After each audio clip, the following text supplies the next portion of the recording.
Hello everyone, welcome to look and eyes. आज के इस वीडियो में हम कोरल ब्लीचिंग क्या होता है उसके बारे में जानने की कोशिश करेंगे। तो उसके पहले हम ये देखेंगे कि कोरल्स क्या होते हैं। कोरल्स क्या है? It's a group of tiny animal. ठीक है, तो वो एक छोटे छोटे पॉलिप्स रहते हैं, पॉलिप्स एनिमल रहते हैं जो ग्रुप में रहते हैं। ठीक है, जो एनिमोन्स या फिर जेलीफिश से रिलेटेड भी होते हैं। ठीक है, तो उनकी स्किन जो है वो सॉफ्ट होती है और कैल्केरस के स्केलेटन से बनी हुई होती है। वो क्या करते हैं, मेनली ओशियन से सोडियम एंड कैल्शियम एक्सट्रैक्ट करके खुद का जो स्केलेटन है वो बनाने की कोशिश करते हैं। ठीक है, अब ये कोरल्स जो है उनकी ग्रोथ करने के लिए क्या होता है कि मतलब उसके लिए एक कंडीशन होनी चाहिए। ठीक है, तो वो कंडीशन कौन सी होनी चाहिए? पहले तो है कि सनरेज होने चाहिए, सनरेज होनी चाहिए। ठीक है, वो उनकी जो डेप्थ है बढ़ने की वो शैलो डेप्थ होनी चाहिए, शैलो डेप्थ में होने चाहिए, यानी कि डीप वाटर में वो अच्छे से ग्रो नहीं कर सकते। ठीक है, और मेनली कोरल्स जो है आपको 25 degree north and 25 degree south part of world में दिखाई देंगे, यानी कि ये वाला एरिया 0 डिग्री यहाँ पे क्या है, इक्वेटर, यानी कि इस एरिया में आपको मेनली ज्यादातर देखने को मिलेंगे। क्यों? क्योंकि जैसा कि हमने पहला उसका कैरेक्टरिस्टिक देखा, सनरेज की उसके बढ़ने के लिए आवश्यकता है। ठीक है, तो इसलिए उनकी ग्रोथ जो है वो मेनली इस एरिया में आपको देखने को मिलेगी। सैलिनिटी जो है, सैलिनिटी 33% होनी चाहिए। ठीक है, जो टेम्परेचर है, ओशियन का टेम्परेचर जो है वो around 25 degree Celsius to 27 degree Celsius तक होना चाहिए। ज्यादा टेम्परेचर भी होना अच्छी बात नहीं है उसके ग्रोथ के लिए, और बहुत कम भी टेम्परेचर होना अच्छी बात नहीं है। ठीक है, ओशियन का वाटर जो है वो काम होना चाहिए एंड सर्कुलेटिंग।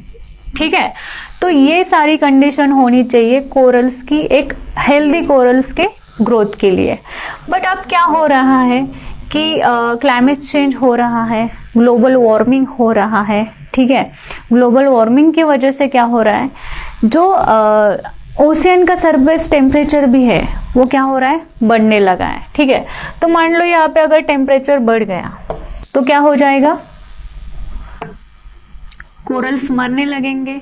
ठीक है, यहाँ पे मान लो कि हम, जैसा कि हमने देखा, जो लो प्रेशर बेल्ट होते हैं वहां पे क्या होते हैं, साइक्लोन्स क्रिएट होते हैं, स्टॉर्म क्रिएट होते हैं। ठीक है, वहां पे ज्यादातर हमें साइक्लोनिक एक्टिविटी देखने को मिलती है। ठीक है, बट अगर यहाँ पे अगर टेम्परेचर ज्यादा बढ़ने की वजह से क्या हो जाएगा, अगर cyclonic activity, frequent cyclonic activity होने लगेंगी तो क्या हो जाएगा, ये जो वाटर, काम वाटर है वो काम रहेगा, नहीं रहेगा, राइट। तो उसमें फ्रीक्वेंट स्टॉर्म दिखेंगे तो क्या हो जाएगा, जो कोरल्स का स्ट्रक्चर है वो बिगड़ जाएगा, मरने लगेंगे कोरल्स, राइट। ठीक है, तो सैलिनिटी का भी एक फैक्टर हम बोल सकते हैं कि सैलिनिटी क्या है, किस तरह से टेम्परेचर उस पर इम्पैक्ट करता है। मान लो कि कोई एक ऐसा एरिया है जहां पे 32% उसकी सैलिनिटी है ओशियन के सरफेस वाटर की। ठीक है, बट मान लो कि उस जगह का जो टेम्परेचर है, उस एरिया का जो ओशियन का सरफेस वाटर है उसका टेम्परेचर बढ़ गया, तो हमें पता है कि जिस पानी का, सलाइन वाटर का अगर टेम्परेचर बढ़ जाए तो क्या होता है, ज्यादा इवेपोरेट होता है और सॉल्ट क्रिएशन जो है वो ज्यादा होने लगता है। ठीक है, तो उस हिसाब से क्या हो जाएगा, फिर उसका सैलिनिटी भी जो है वो बढ़ने लगेगा। मान लो कि यहाँ पे 33% जो हेल्दी कंडीशन है उससे बढ़कर अगर यहाँ पे 40% सैलिनिटी हो गई, ठीक है, तो उस कंडीशन में क्या कोरल्स खुद की लाइफ मतलब सर्वाइव कर पाएंगे? नहीं कर पाएंगे। ठीक है, तो इस तरह के कुछ एक फैक्टर है, एक कंडीशन है, हेल्दी कंडीशन है, वो जरूरी है कोरल्स की ग्रोथ के लिए। ठीक है, अब ये कोरल ब्लीचिंग कैसे होता है, मतलब ठीक है। अब कोरल्स जो है वो अकेले नहीं रहते,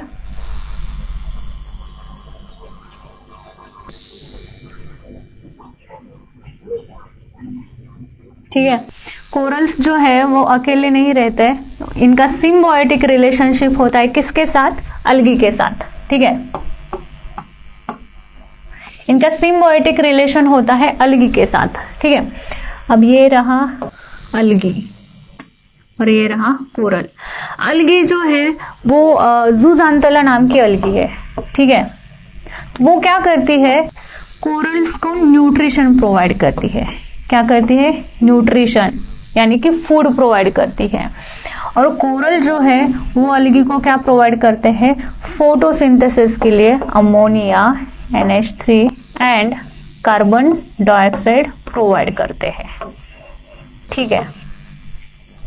समझ में आया? कोरल जो है किस तरह से बनते हैं? इनका सिम्बायोटिक रिलेशनशिप होता है किसके साथ? ज़ूज़ान्थेला नाम की जो अलगी होती है उसके साथ होता है, ठीक है। अलगी क्या करते हैं? न्यूट्रिशन प्रोवाइड करते हैं किसको? कोरल को। और कोरल क्या करते हैं? अलगी के लिए जो फोटोसिंथेसिस के लिए अमोनिया और कार्बन डाइऑक्साइड जरूरी है वो क्या करते हैं? अलगी को प्रोवाइड करते हैं, ठीक है। तो इस तरह से उनका लेन देन शुरू रहता है। जैसे हमारा नॉर्मल डे लाइफ में गिव एंड टेक शुरू होता है ना, एक एवरीडे रूटीन में लोगों के साथ, ठीक है। तो वैसे ही यहाँ पे कोरल्स का अलगी के साथ क्या होता है? गिव एंड टेक शुरू रहता है। मतलब अलगी से कुछ फायदा होता है कोरल को और कोरल से कुछ फायदा होता है अलगी को। बट जैसे कि हमने अभी देखा कि global warming, ozone depletion, ocean acidification या फिर ओशियन का अगर पोल्यूशन भी हो जाए तो ये सब सारे फैक्टर क्या करते हैं? कोरल्स पे अफेक्ट करते हैं। आप यहाँ पे देख सकते हो कि ये जो कोरल है ये एक्चुअल में कोरल है, तो इसको ब्राउन कलर अलगी की वजह से, ज़ूज़ान्थेला नाम की अलगी की वजह से मिला है, ठीक है। तो इसलिए उसका कलर आपको इस तरह से रेडिश कलर आपको देखने को मिलेगा, ठीक है। बट ये जो कोरल है वो क्या है? डेड कोरल है। ये ब्लीच्ड कोरल है, ठीक है। आपको यहाँ पे दिखेगा ब्लीच्ड, ठीक है। इसको व्हाइट कलर, ठीक है, व्हाइट कलर मिल जाता है। क्यों?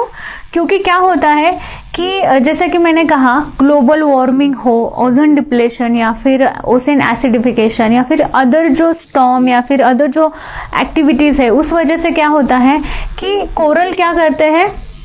मरने लगते हैं, डाई होने लगते हैं। और जब वो डाई होने लगते हैं तब क्या होता है कि अलगी उन्हें क्या करती है? छोड़ के जाती है, ठीक है। मतलब अब कोरल से अलगी को कुछ फायदा नहीं हो रहा तो अलगी छोड़ के ही जाएगी, राइट। क्योंकि उनका रिलेशन ही था किस बेस पे? क्योंकि अलगी से कुछ फायदा हो रहा था कोरल को और कोरल से कुछ फायदा हो रहा था अलगी को, राइट। बट अगर कोरल कुछ काम का ही नहीं रहा, ठीक है, तो क्या करेगा? अलगी उसको छोड़ देगा, राइट। तो उस वजह से क्या होता है कि फिर अलगी, जिस अलगी के कारण कोरल को कलर मिला था, रेडिश कलर मिला था, अब अगर अलगी छोड़ के जाएगी तो कोरल को कौन सा कलर मिलेगा? व्हाइट कलर मिलेगा, ठीक है। तो इसलिए उसे क्या कहा गया है? कोरल ब्लीचिंग, ठीक है। तो आई होप आपको कोरल ब्लीचिंग क्या है वो अच्छे से समझ में आया होगा। Thank you and stay tune with लोका एंड IAS।